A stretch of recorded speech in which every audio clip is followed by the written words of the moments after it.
말씀은 마가복음 10장 6절에서 9절까지의 말씀입니다.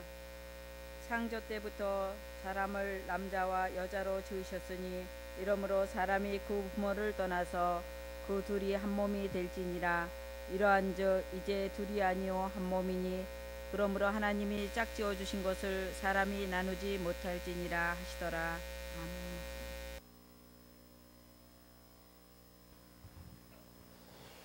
성도 여러분들을 지극히 사랑하시는 우리 아버지 하나님께서 성도 여러분들의 이 모든 기도의 제목을 또 가정의 제목들을 꼭 기억하시고 들어 응답하시며 응답의 크신 열매로 삶의 자리에 풍성하게 채워주시기를 간절히 축복합니다.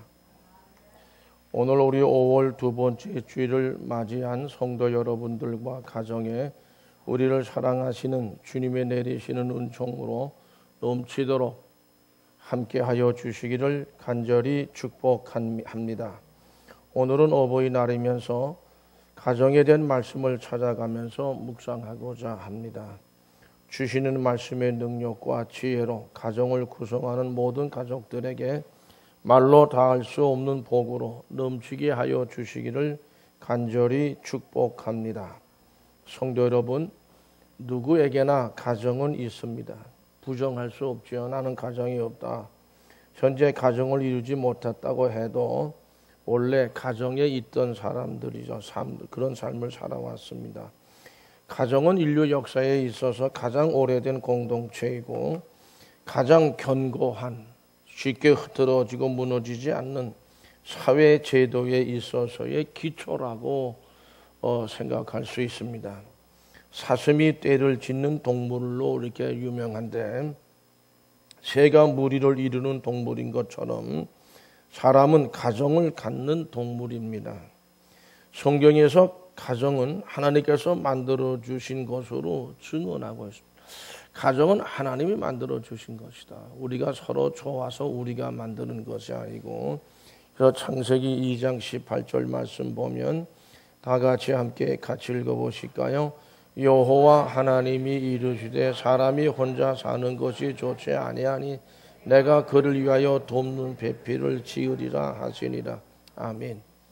사람이 혼자 사는 것이 좋지 아니했다. 아담이 홀로 있는 것을 보고 좋지 않게 생각을 해서 하나님께서 이 아담을 위해 돕는 배필을 지어 주셨다는 말씀을 말씀하고 있습니다. 그렇습니다. 가정에 홀로 있는 것은 별로 그렇게 좋지 않다. 하나님이 보시기에 그렇고 사람이 보시기에도 그렇습니다. 근데 요즘 가정들이 다 핵가족이라고 그래가지고 따로 다 이렇게 아주 열심히들 말도 그렇게 하고 뭐 아들 며느리 같이 살면 더 불편하다 뭐 이렇게 얘기들 하고 또 뭐 이제 그 부모하고 같이 사는 게 또 불편하다 뭐 이렇게 하면서 다 따로 다 그렇게 살기를 원하고 있는 것 같습니다. 가정을 이루는 것은 그렇기 때문에 사실은 따로 사는 것은 하나님의 저는 은혜가 아니라고 저는 개인적으로는 좀 그렇게 생각을 하고요. 하나님께 베풀어 주신 가정을 이룬다고 하는 거 1대, 2대, 3대가 같이 어울려 사는 그런 가정, 하나님께서 특별히 베푸신 은혜고 하나님의 사랑의 결과라고 생각합니다. 하나님께서는 이스라엘 민족입니다. 그 민족을 한 가정으로 다루셨습니다. 무슨 뜻이냐 하면 하나님은 스바냐 3장 18절에서 20절 말씀까지를 다 같이 함께 읽어보실까요? 내가 절기로 말미암아 근심하는 자들을 모으리니 그들은 내게 속한 자라. 그들에게 지워진 짐이 치욕이 되었느니라. 그때에 내가 너를 괴롭게 하는 자를 다 벌하고 저는 자를 구원하며 쫓겨난 자를 모으며 온 세상에서 수욕받는 자에게 칭찬과 명성을 얻게 하리라. 내가 그때에 20절 말씀 같이 읽어보죠. 내가 그때 너희를 이끌고 그때에 너희를 모을지라. 내가 너희 목전에서 너희의 사로잡힘을 돌이킬 때에 너희에게 천하 만민 가운데서 명성과 칭찬을 얻게 하리라. 여호와의 말이니라. 아멘. 이렇게 말씀하셨는데 이 말씀은 우리가 요약하면 그래, 하나님께서는 이스라엘 백성들 근심한 자들을 모으신다, 이렇게 모으신다.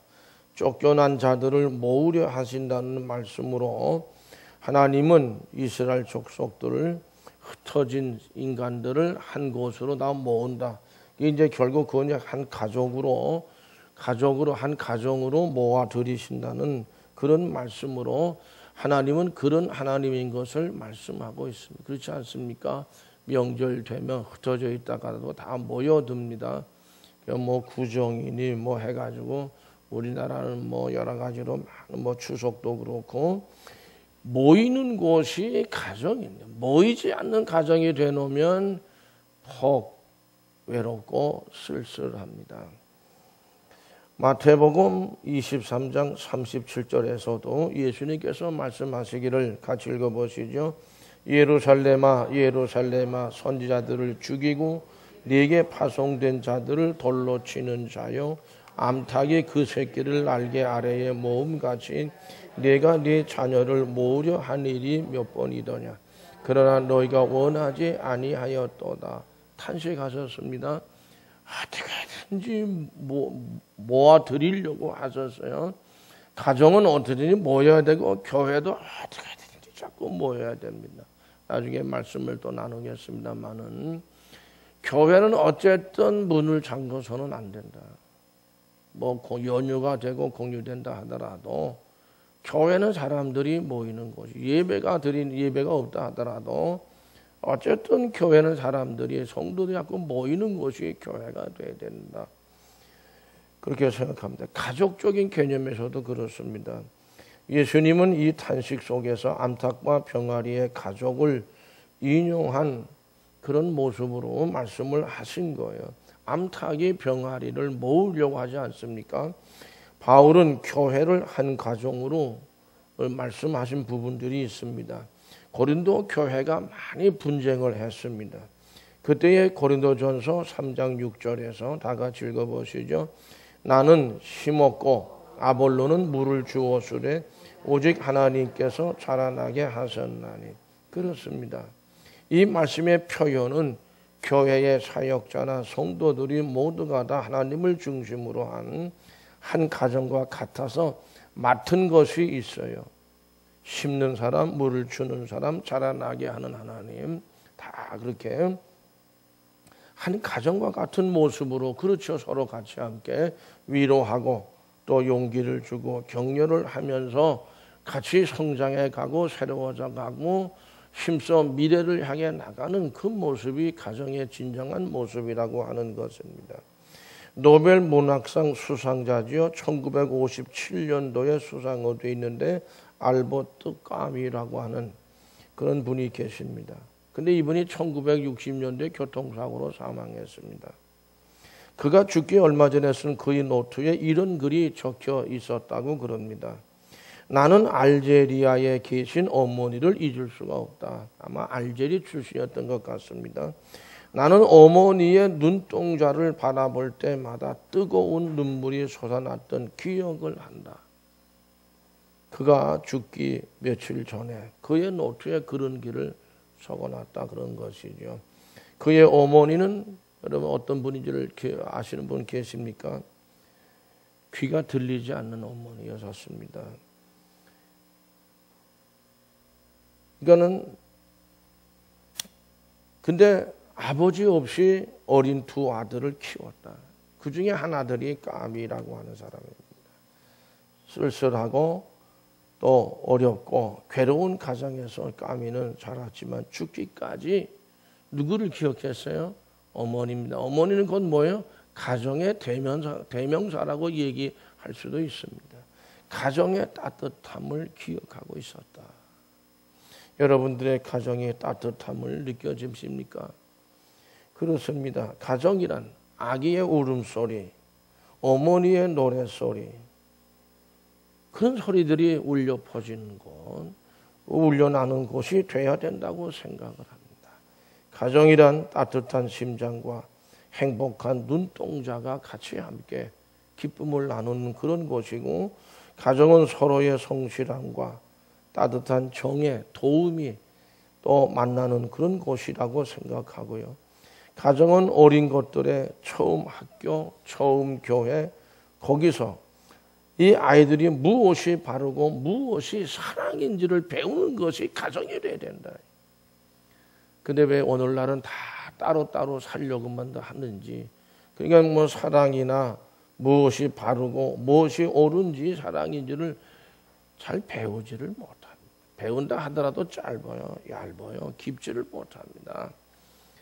상함과 아픔은 가정에서 싸매지고 기쁨과 슬픔이 가정에서 같이 함께 나눔을 갖고 어버이들이 존경받는 것, 그리고 어린이들이 사랑받는 것, 초촐한 식탁도 왕국이 부럽지 않고 돈도 그다지 위세를 못 부리는 그렇게 좋은 것이 가정이 돼야 되지 않겠습니까? 가정은 그런 것이 돼야 합니다. 저도 이제 그렇게 저 얘기했어요. 뭐 애를 낳고 나면 뭐 사는 뭐 조리원에 가야 된다.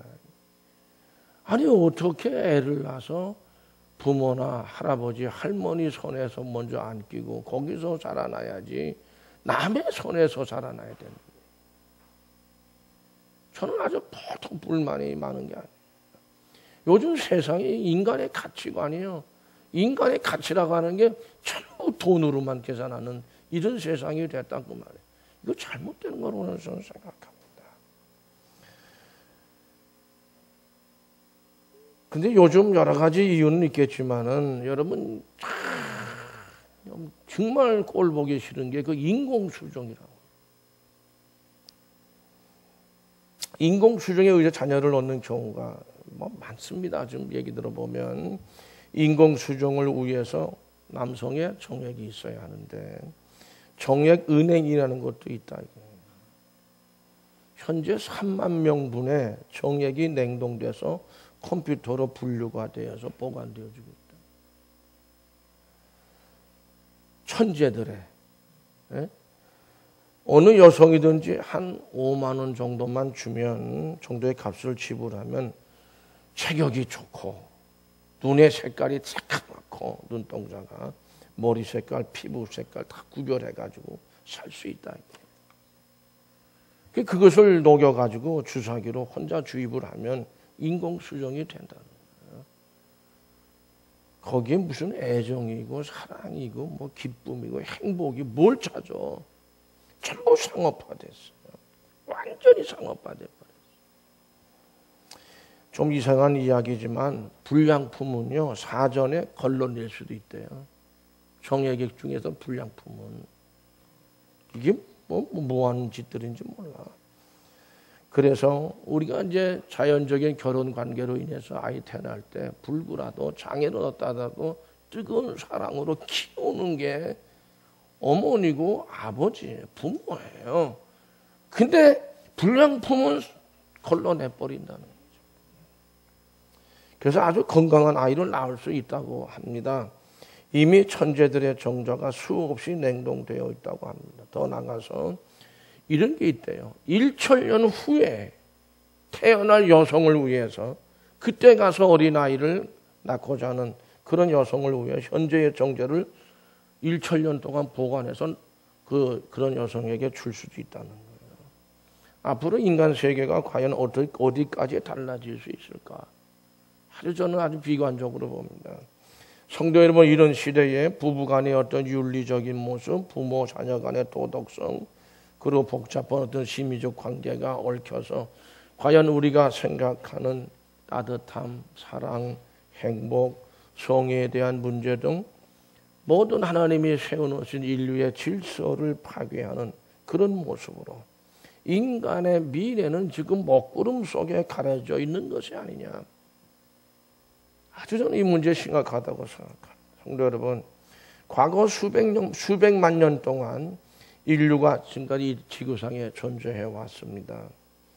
인공적인 개입이 없이도 순조로웠습니다. 뭐 알파고, 뭐 바둑, 뭐 이야기가 요즘은 좀 많이 수그러들었지만 한동안 굉장했습니다. 인공지능이 없을 때도 바둑을 두는 인간들의 그 모든 두뇌 활동은 정상적으로 계속 발달을 해온 게 사실입니다. 인류의 발달도 역시 마찬가지라고 생각하는데요.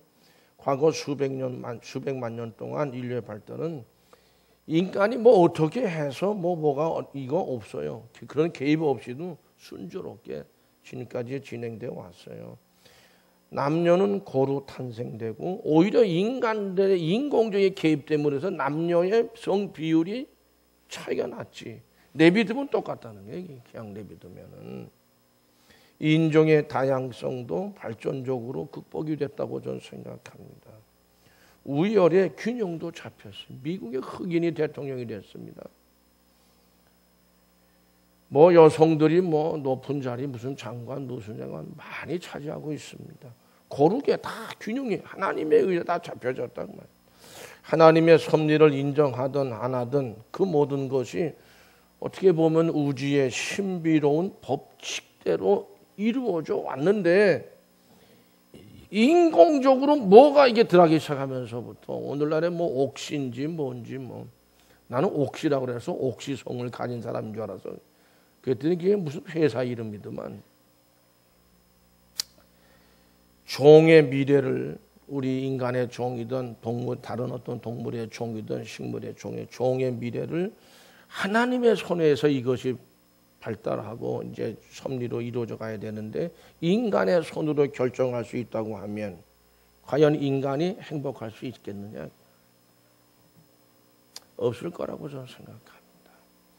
오늘날 서양이든 동양이든 인간이 살고 있는 어느 곳이든지 가장 심각한 병을 앓고 있는 곳이 어디입니까? 가정입니다. 가정을 파괴하고 인간의 삶을 무너뜨릴 첫째 위협되는 요소는 이혼입니다. 앞으로 10년 후는 두 가정 중에 한 가정은 헤어질 것이라는 예측들을 하고 있습니다. 두 번째는 가정교육의 부재랍니다. 가정이 깨지니까.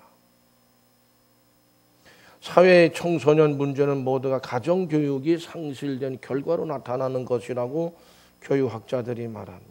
세 번째는 폭행과 범죄 문제라고 합니다. 네 번째는 알코올과 술이죠. 약물의 마음을 의지하는 경향이라고 합니다. 이혼의 40%, 고속도로 교통사고의 50%, 살인의 50%가 알코올이 원인이라는 분석이 나와 있어요. 여섯째는 성적 문란이라고 합니다. 그리고 일곱 번째는 지역 이동이 많기 때문이라고 합니다. 빠르잖아요. KTX 타고 뭐 2시간 반이면 그냥 쫙 밑에까지 내려갑니다. 이동이 굉장히 많습니다. 뭐 부채질하고 있어요. 지금 또 엉뚱하게 어린이날 또 뭐 경제 활성화를 위해서 금요일 날도 6일 날도 또 뭐 임시 공휴일. 난 제가 봤을 때 미친 사람들이라고 저는 생각합니다. 경제가 최고라는 거죠. 어쨌든 지역 이동이 쉬워요. 이제는요. 많아요. 그러고 빨라요. 고향이라고 하는 정감 있는 감성을 가지지를 못합니다. 놀러 다니는 것만 흥청망청이지 정말. 추석이든 뭐 어떤 그런 때 또 구정이든 설날 부모님 만나러 간다. 뿌리가 있잖아요. 고향이라고 하는 곳이 있습니다. 부모님 이게 뭐 상당히 감성적이고 거기서 나도 모르게 모든 걸 배워간다는 그 말씀이죠. 가정에는 세 종류가 있다고도 합니다. 하나는 내가 태어난 가정으로 부모와 형제 자매들이 속한 가정이 있고, 둘째로는 뭐 역시 비슷하게는 좀 다르게 구분하더라고요. 결혼으로 이루어진 가정이 있어요. 아내와 남편. 그 후에 이제 아들과 딸로 구성되는 가정을 얘기합니다. 그러나 우리 그리스도인들에게는 이러한 육신에 속한 두 종류의 가정 외에 영적인 가정을 지니고 있는데, 그것은 고린도전서 3장 9절 말씀 다 같이 함께 읽어보실까요? 우리는 하나님의 동역자들이요 너희는 하나님의 발이요 하나님의 집이니라. 우리는 하나님의 동역자들이고 너희는 하나님의 밭이고 하나님의 집이라고 그랬어요. 하나님의 가정이라는 말씀입니다. 하나님의 집이 있습니다. 이건 우리 영적인 가정을 얘기합니다. 즉 하나님의 뜻을 하나님의 뜻을 중심으로 해서 그 뜻을 따라 사는 사람들로 형성되어지는 영적인 가정이 있다. 그리스도인들에게는. 세 종류의 가정 중에서 두 종류의 가정은 우리 사회에서 영적인 가정도 상당히 지금 위기에 빠져 있어요. 교단도 그렇고 총회, 노회, 오늘날 교회도 참 물질주의가 돼가지고 돈 가지고 거드름을 피고 돈 가지고 행사하려고 그럽니다. 전 세계적으로 위기에 놓여 있다는 사실을 우리는 많은 설명이 없이도 절실히 느끼고 있는 현실이라고 생각합니다. 어쨌든 결혼의 40%가 이혼으로 끝나고 두 번째 결혼한 경우 60%가 다시 이혼하는 현실이랍니다. 앞으로 전 가정의 40%는 어머니나 아버지 중 하나만 있는, 그러니까는 아버지나 어머니 한 분 편모서라 편부서라해서 크는 아이들은 40%가 넘어갈 거라는 전망을 하고 있고요. 이런 경우에 자녀 교육문에 있어서 많은 영향이 있을 것이다. 그런 얘기죠. 미국 얘기지만 한 해에 160만 건 이상의 어린이 학대에 대한 고발이 관청에 들어온다는 거예요. 제3의 가정인 하나님의 집이 형성되지 않는 가정과 사회는 그러므로 거의 소망을 갖기 어려운 아주 혼탁한 지금 사회를 우리가 살고 있습니다. 이걸 어떻게 받아들여야 되겠습니까? 여러분 그 화가 중에 라파엘이라는 화가를 아십니까? 이 라파엘이라고 하는 그 분이 그림 중에 아주 명화 중에 아주 진짜 거룩한 그림이 하나 있습니다. 우리가 흔하게 볼 수 있는 그림인데 마리아와 요셉이 있고 아기 예수가 부모님과 함께 있는 그런 그림이에요. 아마 떠올리면 기억이 나실 겁니다. 흔히 성경에 나오는 인물들을 그릴 때 화가들은요, 각 인물 머리 위에 성자를 표시하는 동그란 빛이 이렇게 비추어지는 그런 그 후광을 그려 넣습니다. 근데 라파엘은 이 그림에서 후광을 각 개인의 머리에 그리질 않고 부모와 예수를 포함한 그 전체 위에다가 그런 그 후광을 그려 넣었다는 겁니다. 라파엘의 의도는 거룩한 가정, 다시 말해서 하나님의 사랑 속에 안겨 있는 예수님의 가정을 표현하려고 한 것이라고 합니다. 성도 여러분, 성경 말씀 안에서의 가정이라고 하는 것은 어렵지 않지요. 하나님의 사랑과 그 축복 속에서 안겨 있는 가정을 말합니다. 그 가정의 전체 위에 후광이 밝은 빛이 은총으로 쫙 비춰지고 있는 그런 가정을 말합니다. 그리고 결혼으로 성립된 가정도 혹은 교회를 통하여 영적으로 태어난 가정도 하나님의 사랑의 후광 속에 안겨 있지 않다고 하면 어둠이 얼른 그림자처럼 찾아 들어올 거예요. 그 가정에 저는 그렇게 생각합니다. 기독교 가정이 행복에 미치는 중요성은 대단히 큰 것이라고 생각합니다. 하나님을 그 가정에 모시고 있는 분위기의 가정, 그리고 그렇지 못한 가정, 신방을 하다 보면 그 가정에 들어서는 순간 얼른 예감할 수 있습니다. 신앙이 생활에 미치는 영향이 얼마나 큰지를 우리는 알 수가 있는 것이죠. 우리 가정에도 좋은 가구나 다른 어떤 재산보다 먼저 하나님의 사랑을 소유하는 행복한 가정이 돼야 할 줄로 믿습니다. 이제 우린 가정에 있어서 저는 자녀들의 문제들은 모든 게 가장 중요한 문제는 부부 생활이라고 생각합니다. 아무런 관계도 없었던 한 남자하고 한 여자가 만나서 부부가 됨의 약속을 하나님 앞에서 하고 평생을 함께 삽니다. 사실 이렇게 사는 생활은, 부부 생활은요, 어린이로 갓난아기로 태어나서 어린이로 또 이제 초등학교, 중학교, 고등학교 이렇게 쭉 성장하는 그 시간보다도 어떻게 2배, 3배가 더 길게 살아갑니다. 그럼 부부간의 문제, 부부 생활의 문제가 제일 중요하다 이렇게 보는데, 그러므로 이 부부 생활만큼 중차대한 문제는 사실 없다. 전 그렇게 보고요. 기쁨도 슬픔도 여기서 나타나죠. 부부 생활에서 웃음도 눈물도 또 사랑도 즐거움도 행복도 불행도 대부분이 다 여기에서 그 영향을 받는다. 심지어는 어떤 어린이들 또 청소년 문제를 전문가들 얘기는 문제의 청소년들은 없다는 거예요. 문제의 부모만 있다. 이런 말까지도 합니다.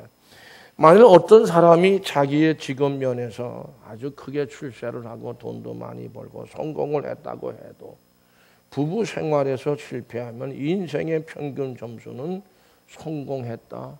그렇게 말할 수 없을 것이라고 생각합니다. 왜냐하면 직업이 주는 행복이라고 하는 것은 부부 생활이 주는 깊은 행복에 비하면 10분의 1도 미치지 못한다. 이게 가정 문제 전문으로 상담하는 분들의 이야기입니다. 반대로 어떤 분이 그의 직업 면에서 그다지 성공을 거두지 못했다고 해도 정말 행복한 부부 생활을 소유했다면 그의 인생에 점수를 매겨서 종합적으로 평가해 보면 성공작이라고 할 수 있다는 겁니다. 부부 생활의 미묘한 점은 행복과 불행을 다른 사람은 모른다는 거예요. 자기 본인들만 알아요. 행복과 불행에 대해서 정말로 아는 것은 부부인 당사자들만이 압니다. 남들은 그 부부가 행복하리라고 생각해도 사실 본인들은 정반대인 경우가 있습니다. 또 남들이 볼 때는 재미없고 몸이 건조한 부부같이 보이는 사람들도 실제 그들 간에는 어떻게 해요? 깨가 쏟아지는 경우도 있다고 말이죠. 이처럼 부부 생활이라고 하는 것은 그 평가의 기준이 오직 본인들에게만 있기 때문에 다른 인간관계와는 달리 겉으로는 성하지만 고른 경우가 있고 겉으로는 골아버린 경우로 보여지지만 정반대예요. 깨가 하룻밤에도 정말 쏟아지는 그런 부부도 있다고 말이죠. 그래서 부부 생활이라는 것이 쉬운 듯 하지만 어렵다는 겁니다. 어떤 분이 이런 정리를 했습니다. 부부의 행복을 위해서 부부 생활에서 버려야 할 것이 두 가지가 있다. 첫 번째는 소유의 관념을 버려라. 이런 말을 했습니다. 상당히 의미 있는 말이라고 생각을 해서 제가 옮겨왔는데 우리가 흔히 쓰는 남편이 아내를 부를 때 뭐라 그러죠? 집사람이라고 부릅니다. 저도 뭐 쉽게 우리 집사람이 뭐 이렇게 얘기를 합니다. 의뢰이 우리 집사람이니까 특별히 뭐 신경 쓸 거 뭐 있나. 제가 좀 이런 말씀을 드리기가 조금 가책이 좀 많이 돼. 저는 생일 잔치 한번 차려준 적이 없고 내 생일이라고 찾아 먹은 적도 없었지만 그렇기는 하지만 이게 부부간에 쉽게 생기는 습관성이라는 거죠. 그리고 게으름 때문에 천천히 금이 가는 경우가 많다고 얘기를 합니다. 물론 저는 이제 어머니를 모시고 있었기 때문에 어떻게 어머니 앞에서 자식이 생일 잔치상을 받겠냐. 이래서 저는 안 받았던 건데 미국의 45대 하원 의장을 지낸 분이라고 합니다. 존 맥코믹이라는 분이 계신데 바쁜 정치인 생활에서도 41년간을 하루도 빠짐없이 저녁 식사는 꼭 부인과 함께 했다는 것입니다. 그 낮에 근무를 하면서 늘 저녁에 들어가서 아내와 이야기를 할 화제거리가 뭐가 있나 꼭 메모를 한다는 거예요. 한 번은 비서가 그런 모습을 보고 참 훌륭하다고 칭찬을 하니까 그분이 하는 말이 우리 조상을 닮으려고 하는 것뿐이야 라는 말을 했다는 거예요. 이게 무슨 의미일까요? 미국 사람들의 조상은 누구예요? 영국에서 건너온 청교도들이었었습니다. 그러니까 청교도들의 그 신앙을 나는 본받고자 하는 것뿐이지 다른 의미는 없다. 이게 제3의 가정이 아니겠습니까? 잠언 19장 14절 말씀을 다 같이 함께 읽어보실까요? 집과 재물은 조상에게서 상속하거니와 슬기로운 아내는 여호와께로서 말미암느니라. 아멘. 슬기로운 남편은 여호와께로서 말미암느니라. 그렇게 우리 읽어도 되리라고 생각합니다.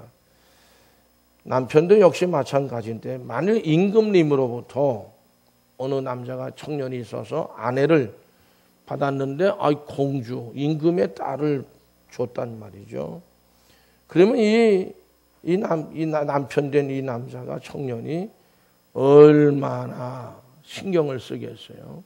왕의 따님인데 또 어떤 처자가 왕자를 임금으로부터 남편으로 받았다고 했을 때 보통 신경 쓰이는 게 아닐 겁니다.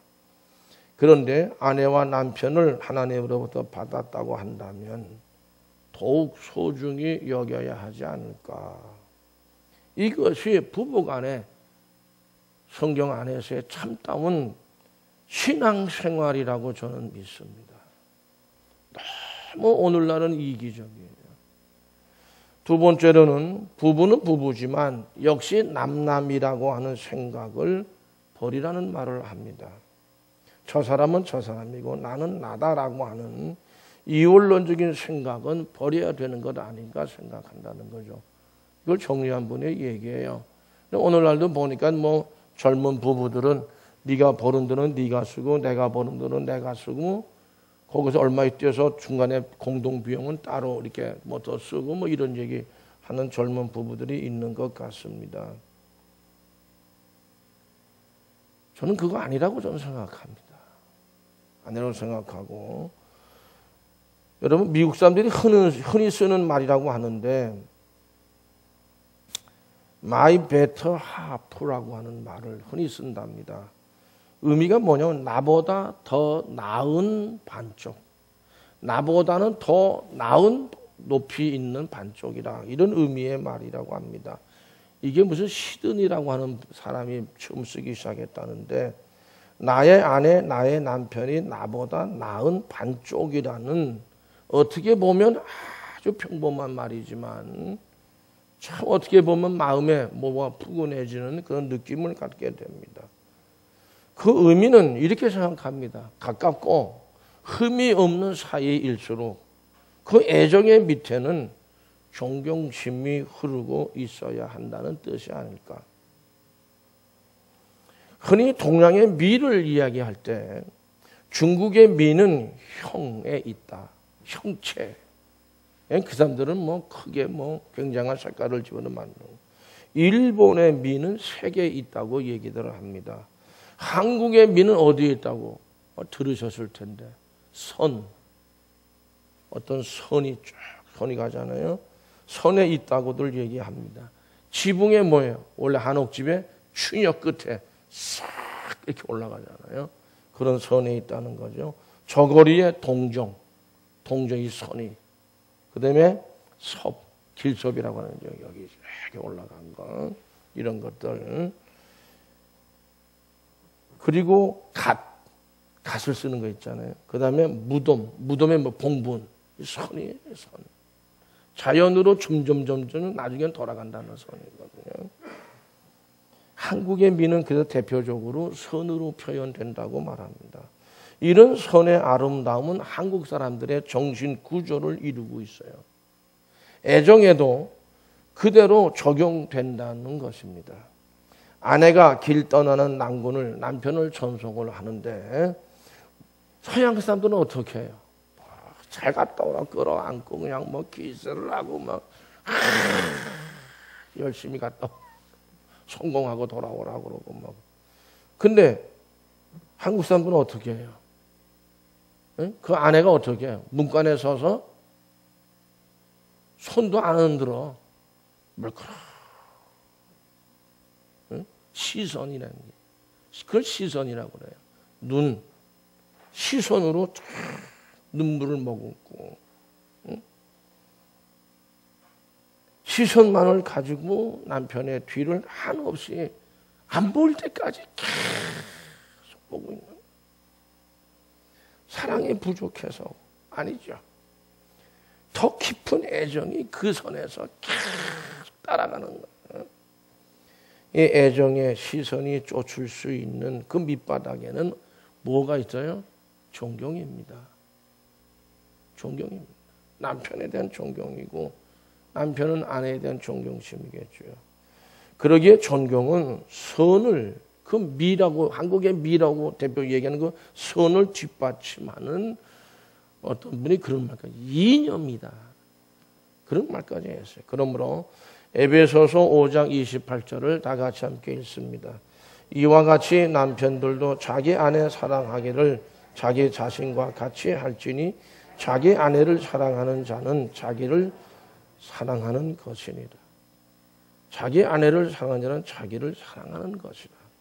33절 말씀도 같이 읽습니다.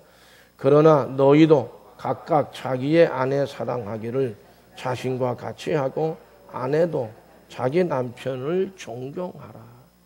저는 이 존경의 그 밑에는 이 존경심이 깔려있다 이렇게 봅니다. 존경을 바탕으로 하는 선의 애정은 두 가지가 아니에요. 이원론이 아니고 두 사람이 완전히 한 몸이라는 성경적인 부부 윤리라고 그럴까? 그런 것의 윤리에서 이루어지는 것이라고 생각합니다. 우리나라에서 우리가 모르는 분이 없어요. 견우와 직녀에 대한 이야기는 다 합니다. 거기에 이런 얘기가 나옵니다.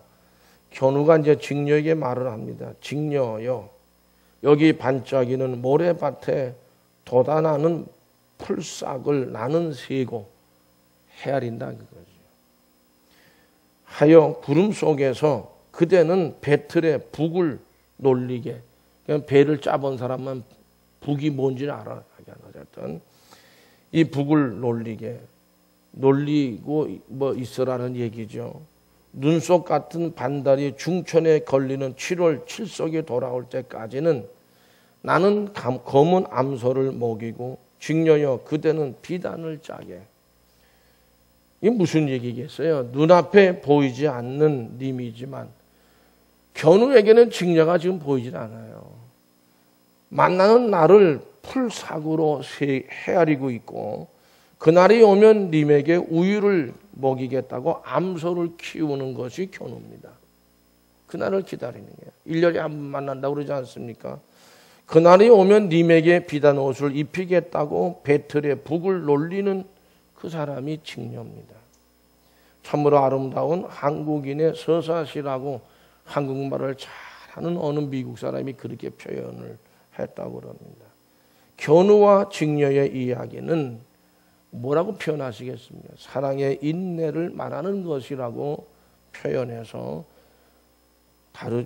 거의 다른 말이 아니라고 생각해요. 또 사랑의 노력을 말하는 것이고 적극적인 사랑의 어떤 아주 적극적인 어떤 능동성을 말하는 것이라고 생각이 됩니다. 그러므로 성경은 뭐라고 말씀합니까? 고린도전서 13장 4절에서 7절까지를 같이 읽겠습니다. 사랑은 오래 참고 사랑은 온유하며 시기하지 아니하며 사랑은 자랑하지 아니하며 교만하지 아니하며 무례히 행하지 아니하며 자기의 유익을 구하지 아니하며 성내지 아니하며 악한 것을 생각하지 아니하며 불의를 기뻐하지 아니하며 진리와 함께 기뻐하고 모든 것을 참으며 모든 것을 믿으며 모든 것을 바라며 모든 것을 견디느니라. 아멘. 그렇습니다. 창세기 2장 21절에서 23절까지 말씀을 같이 읽으실까요? 여호와 하나님이 아담을 깊이 잠들게 하시니 잠들매 그가 그 갈빗대 하나를 취하고 살로 대신 채우시고 여호와 하나님이 아담에게서 취하신 그 갈빗대로 여자를 만드시고 그를 아담에게로 이끌어 오시니 아담이 이르되 이는 내 뼈 중에 뼈요 살 중에 살이라. 이것을 남자에게서 취하였은즉 여자라 부르리라 하니라. 아멘. 저는 이 말씀 가운데서 아담을 깊이 잠들게 하셨다. 사랑하는 자에게 하나님은 잠을 주신다고 그랬습니다. 아주 평안에 넘치는 평강의 모습입니다. 부부의 모습은 그러므로 평안과 평화 넘치는 사랑의 그 사랑이 부부의 사랑이다. 깊은 잠. 또 그 가운데서 또 갈빗대 하나를 취하셨다고 그랬어요. 하나를 내줬습니다. 그곳 어디에서? 갈빗대에서. 저는 이게 희생이라고 생각합니다. 희생입니다. 부부의 사랑은 희생입니다. 그 다음에 이제 살로 채웠다. 모자라는 부분이 있습니다. 이거는 모자란 것을 채우는 사랑이 부부의 생활이다. 또 하나님께서 이끌어 오시니 그랬어요. 하나님이 짝지어 주셨다. 저는 결혼식 때마다 꼭 그렇게 하나님이 이 사람을 아내로, 하나님이 이 사람을 남편으로 주셨다. 믿느냐? 저는 그 얘기를 꼭 합니다. 그렇습니다. 하나님이 짝지어 주신 건데 인간이 나눌 수 없습니다. 또한 뼈 중에 뼈요 살 중에 살이로다. 이건 뭐예요? 죽어서 썩어져야 다 없어져. 이건. 그러므로 평생을 함께하는 사랑을 깨닫게 됩니다.